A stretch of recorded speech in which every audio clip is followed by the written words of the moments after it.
Hey guys, we are going to talk today about the Columbian Exchange. This is on topic 4.3. Not that we're really going in order or anything, but but this is topic three of Unit 4. Um, so we're we're going to talk about what the Columbian Exchange is, the effects of it, and and go into some details there. Okay, this is borrowed with permission from Brent Ferguson of Canyon Lake High School. So shout out to Brent Ferguson who let me borrow this with permission so that I could could share this with y'all. Okay. All right. So we're going to today explain the causes of the Columbian Exchange and its effects on the eastern and western hemispheres. So what are the causes and the effects of the Columbian Exchange? And it's going to affect both hemispheres, the east and the west. So this is kind of an overview of what we're going to talk about. The new connections between the eastern and western hemispheres resulted in the exchange of new plants, animals, and diseases, and this is known as the Columbian Exchange. New plants, animals, and diseases. So we're going to talk about some details there. All right. So before the arrival of Columbus, before Columbus came to the New World, the western and eastern hemispheres had been almost completely isolated from one another. Now, of course, at some point if we have the if we have the origin of humans right, humans came out of Africa and and came and eventually made their way to what we now call the New World. We don't know exactly how that happened. It could have been a land bridge from Russia to North America. We don't really know, but but there's some contact there because they had to come from the same place. Eventually, is what is what people at some point is what people think. Um, Now there might have been other contacts as well. There are some not very not there's some well traveled but not very believable theories that China might have made contact with the New World. There are more believable theories that that the Vikings made contact in the New World. Actually, it seems pretty. I'm pretty confident from from what I've read that the Vikings made contact with the New World, but Columbus provided something new, and he provided lasting contact between the the eastern and western hemispheres. Okay, so we have this lasting contact between between the western hemisphere and the eastern hemisphere, but they had but they had been almost completely isolated from one another before that. Afro-Eurasians had lived with diseases since the domestication of animals. So we're talking about things like smallpox, um, uh, oh, mumps, measles, those sorts of things.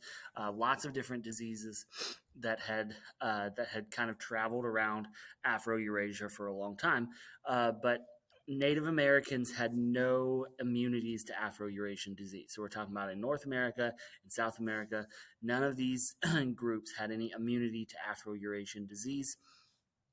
So when Europeans bring these new viruses, this new bacteria into the sorry into into these American populations, and by America here, I mean North and South America. When they bring these these new diseases, the Native Americans have no immunity at all, and these diseases travel very quickly and kill a lot of people. Although horses, gunpowder, and metal weapons helped in conquest, it was disease that actually killed the majority of Native Americans. They were uh, they were forced to submit to new rulers and new religions as the uh, as as the Europeans conquered, and as they're going to take over politically. They're going to try to spread their religion through all through all of the New World, but it wasn't the conquest itself that killed the majority of Native Americans. Native Americans' population went down somewhere between 50 to 90%, and scientists and historians that try to measure this and try to get a good estimate of this, they're pretty confident that most Native Americans were actually killed by disease. Most of that 50 to 90% Native American population pre-Columbus. Uh, they they're pretty confident that most of them were killed by disease and not by uh, you know the weapons and the conquest that the Europeans brought. Okay. All right. Okay. So we're going to go through some of the conquests quickly and talk about what happened there. But keep in the back of your mind, this is the most important part of the Columbian Exchange is these diseases that are brought, as far as the death and destruction that's brought. So Hernan Cortez lived from 1485 to 1547. He led an expedition to Mexico in 1519. The, the he led what are called the conquistadores, which are Spanish soldiers who conquered the Americas. He brought conquistadores over, and he led this expedition to Mexico to try to conquer Mexico. He used Aztec enemies as his allies. So the Aztecs had their own enemies in the New World that they had made, and the enemies of the Aztecs see the Europeans as, oh, hey, they can help us get rid of the Aztecs and blah blah blah, right? They don't see the Europeans as the bigger threat, even though, as it turns out, they are. Um, uh, so he uses some of these enemies of the Aztecs as his allies in conquering Mexico, and took modern day Mexico. Right, he took Aztec ruler Montezuma. Montezuma is often what he's called. Moctezuma is what we've got here. Moctezuma the second. Uh, he takes him hostage and later executes him. Um, and he and the conquistadors eventually destroyed Tenochtitlan, which is modern day Mexico City, and they conquered the Aztecs, massacred the Aztecs in 1521. Okay, so just a couple years after he starts the expedition into Mexico, they they pretty much kill a lot of the Aztecs, um, kill or enslave them, and they built Mexico City on the ruins of Tenochtitlan. Right, so in the same place where Tenochtitlan was, that's where Mexico City is today. All right. Francisco Pizarro is another conqueror, and this is instead of in modern day Mexico, this is in South America where the Inca are. So he captured the Inca ruler Atahualpa, and he executed him. Executed him despite the ransom that he gave, which is called the Room of Gold ransom. He wanted a room of gold in exchange for the ruler Atahualpa and returning him. He executes him anyway because I guess he wasn't going to get that huge ransom for him. And they conquered Cusco. He and his conquistadors conquered Cusco, which is the capital of the Inca Empire, in 1533, and they founded a Spanish territorial capital at Lima. Okay? So you've got in two different places, in Mexico and in the former Inca Empire in South America, you have the Spanish coming in and setting up their own territories, and conquering and setting up their own territories, setting up their own colonies here. Okay. Okay. Conquistador tactics. They had. Why were they so successful? Well, they had horses, which, by the way, the Native Americans did not have horses before Europeans arrived. So we get this idea of Native Americans, especially in North America, kind of riding the plains on their horses, hunting buffalo or whatever it was. That did not happen or that did not happen before the Europeans arrived because there were no horses to ride there. They had gunpowder, which, of course, the Native Americans did not. They had steel weapons and armor.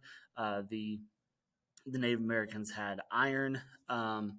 They they brought disease, which was huge as well.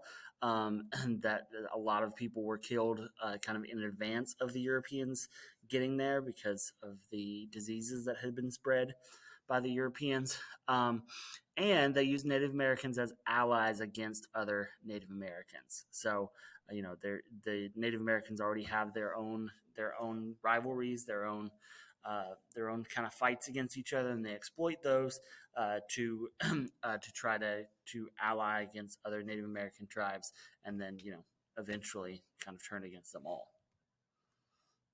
All right. We will talk. You'll have a different lesson today about the effects of the conquistadors. Um, so so we'll talk more about that later today, or you'll get to know more about that later today. Okay.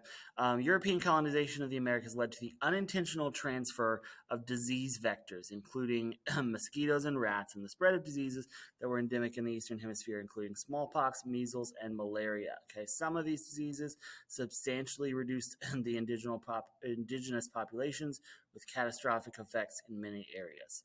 So that is kind of another thing you need to know, that these diseases, some of them, smallpox, measles, malaria, so they spread in different ways. Malaria spreads through mosquitoes, smallpox and measles through I think usually through touch. I would have to check on that, but but they're more. Um, they don't spread through animals; they spread through human to human contact. Um, so you have some catastrophic effects of these diseases in many areas of the Americas, and and sometimes they're spread by humans, sometimes they're spread by mosquitoes or rats. So you have smallpox, typhus, influenza, and measles that are spread from Europe.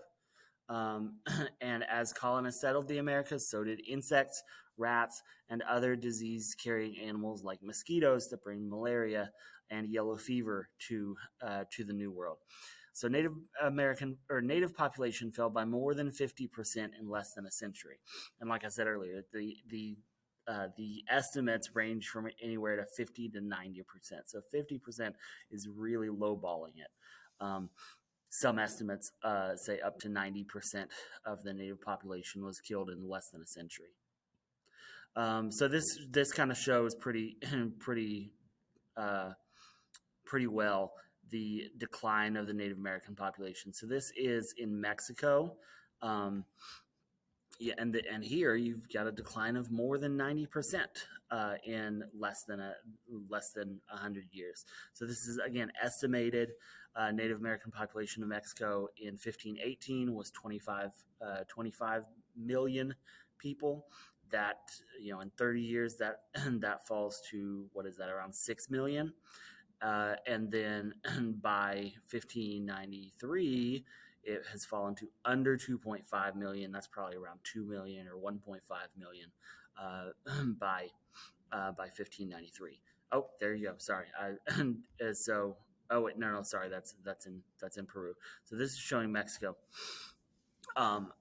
So Peru, there are 20 million plus that died in less than a century. In Peru, the population went from 10 million down to around 1.5 million between 1530 and 1590. So especially in these places that were conquered very quickly by the Spanish, you have more than 90% drop in population, pretty substantially. In less than 100 years. All right. Now, there are other aspects of the Columbian Exchange, and they're not all bad. Some of them lead to good things happening. So animals and food are also spread through the Columbian Exchange. Now, these animals went from being unknown in the Americas to being dietary staples in the Americas, like today. We eat cows and pigs all the time. The Native Americans would have never seen a cow or a pig before, because these were brought from Europe. Prior to this, Native Americans ate very little meat. They mainly ate plants, and they probably ate a little bit of meat, but not large amounts like you get from a cow or a pig. So this shows some of the things, and this is what I want y'all to get from this. If you want to take a screenshot of this, let me move my head out of the way a little bit. Oops. Okay, let me go over here. So if you want to take a screenshot of this or whatever, you can see everything that spread from the Americas to Europe, Africa, and Asia, and from Europe, Africa, and Asia to the Americas. So again, Afro-Eurasia is what we call Europe, Africa, and Asia. So from Afro-Eurasia to the Americas, that's this stuff down here. And from the Americas to Afro-Eurasia is this stuff up here. This goes back. Now, keep in mind when you're looking at this, none of this existed on the other side of the Atlantic until this time. So that means prior to Columbus, in the Americas, they did not have coffee beans. We think of coffee as being grown mostly in South America. Um, they didn't have coffee beans before Columbus. Peaches and pears, they didn't have. They didn't have those. They didn't have olives or citrus fruits or bananas. Or you see, bananas are mainly grown in South America too now. They didn't have bananas before then. Sugarcane, honeybees, grains like wheat, rice, barley, and oats. They didn't have any of that stuff. They didn't have onions or turnips or grapes or cattle, sheep, pigs, horses. They didn't have any of that.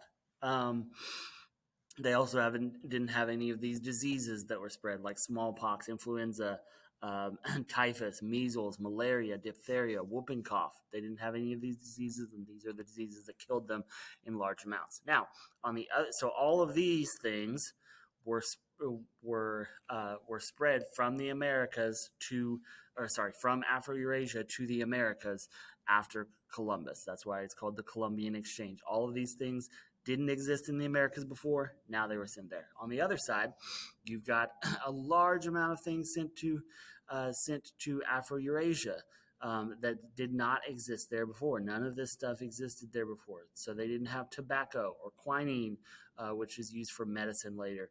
They don't have turkey or pumpkin or squash or sweet potatoes or avocados or pineapples or peppers, cacao beans, so like what you make chocolate out of. And cocoa. They didn't have cassava, which is a fruit that, or not a fruit. It's kind of like a potato. No, sort of like a potato that that is used quite a bit for different things today. Cassava. Sorry, it's called cassava. Peanuts, potatoes, tomatoes. Corns, beans, vanilla, none of that stuff existed in Afro-Eurasia before the Columbian Exchange. All of that is is sent to Africa, Europe, and Asia afterwards. There's this exchange of animals and food from one side to the other. So diets change significantly.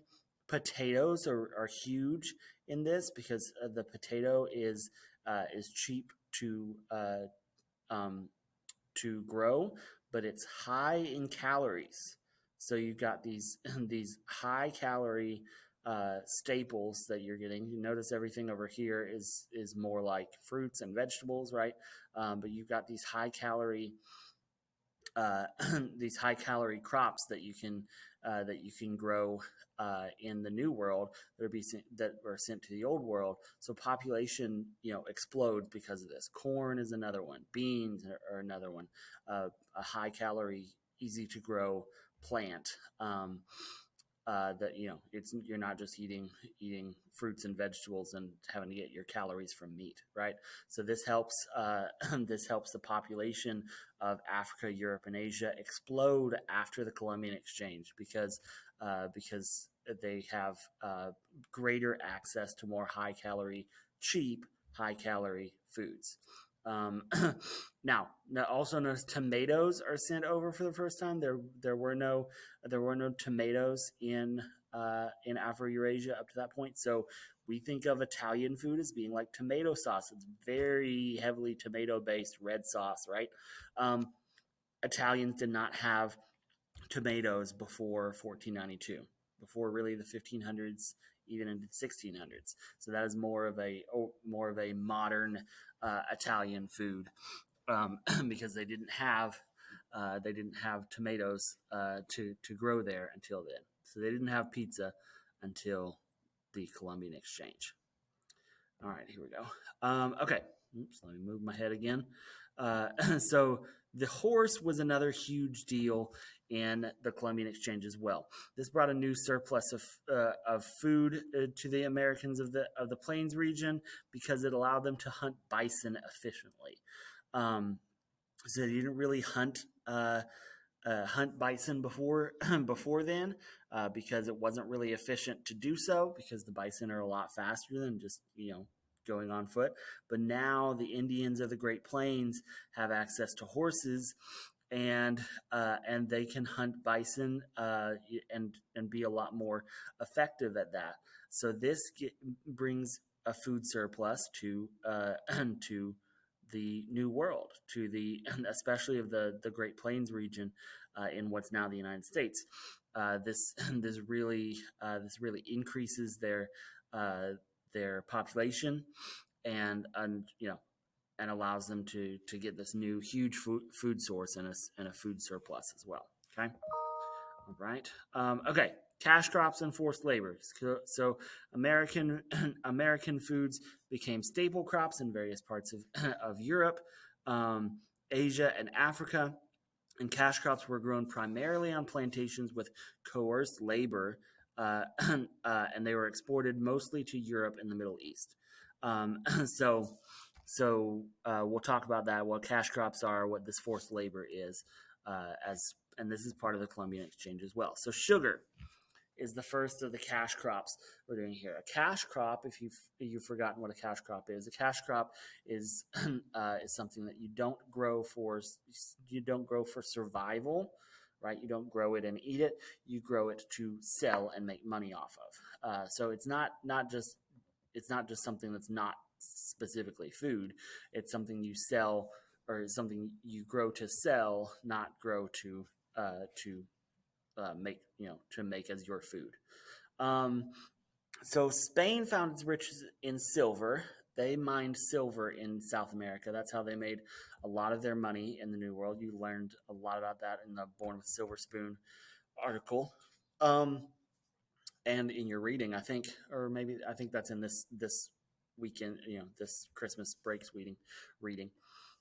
Um, but most, the Portuguese profited from sugarcane. They grew sugarcane in this new tropical region that they had access to. They used it to grow sugarcane. Uh, Most natives at this time were either dead or they had fled Portuguese import labor. They had fled. Sorry, there should be a period there. Most natives were either dead or they had fled from from the Portuguese, um, and they the Portuguese can't keep their labor quite as easily, so so they need to find a new source of labor, right? So what they do is they import labor. The Portuguese import labor into tropical Brazil from the Congo Kingdom of Africa or the Swahili coast. So you have two regions of Africa um, that they're importing their labor from, and this imported labor is in the form of slaves.